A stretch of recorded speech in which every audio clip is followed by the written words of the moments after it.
Greetings everybody, this is Christopher Carter here at the United Nations Climate Summit here in Madrid, Spain. I'd like to nerd out with you for a moment on the newest IPCC report on our cryosphere.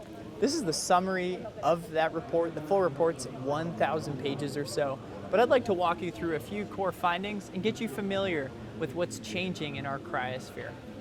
We think about the value of sea ice in the Arctic, and to think about sea ice as life for polar bears, as well as the people who depend upon it. We know that that's changing at an unprecedented rate. The warming that's happening, the hottest years on record, as well as the lowest sea ice volume are what's at hand. And so this just came out this fall 2019.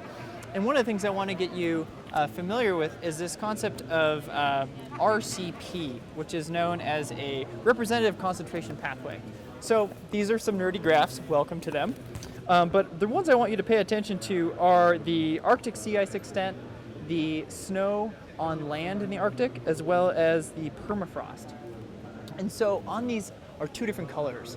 An RCP of 2.6, which is a low emissions trajectory, and then a high projected emissions, which is RCP 8.5. So our inaction federally and with our businesses to act on climate to reduce our emissions has us more on the RCP 8.5 track, which is really, really dangerous. So if we look at RCP 8.5, we're seeing basically a depletion in all of our permafrost, a severe reduction in our Arctic snow cover, and also a almost full depletion of our Arctic sea ice, which is life for our bears.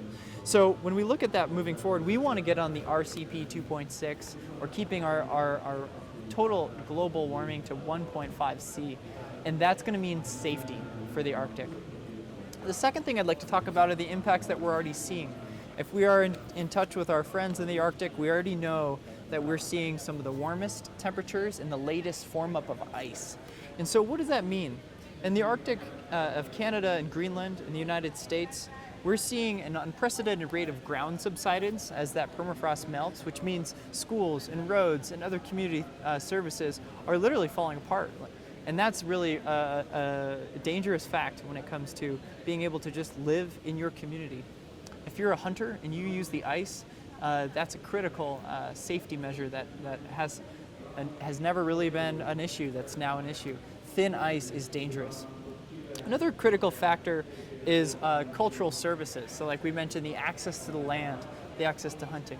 We know that Inuit and other first stewards of the land are very good when it comes to managing polar bear futures. So taking care of Nanook has been something that's been happening for time immemorial.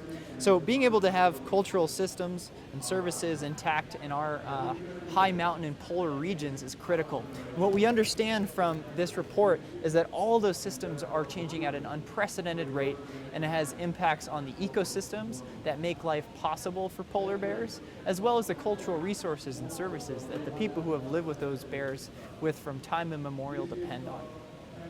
So the science is clear. There's really not a question when it comes to the change. And when we think about moving forward, the ability for Western science and native science to inform what we're doing is very strong. And the consensus is real, and so is the knowledge. And so I continue to encourage you to continue digging and looking for the leading science that can make the best decisions moving forward, and just to keep it real when it comes to the future of the Arctic. So this report from IPCC is available online. The policymaker summary is quite short. It's not so hard to read, but if you really want to nerd out, the full report is available 1,000 pages or so on the IPCC website. So thanks for nerding out with me today. It's something I love to do, and I hope you can get at it in the future with us moving forward. So thanks for having a science moment here, and thank you for caring for our cryosphere.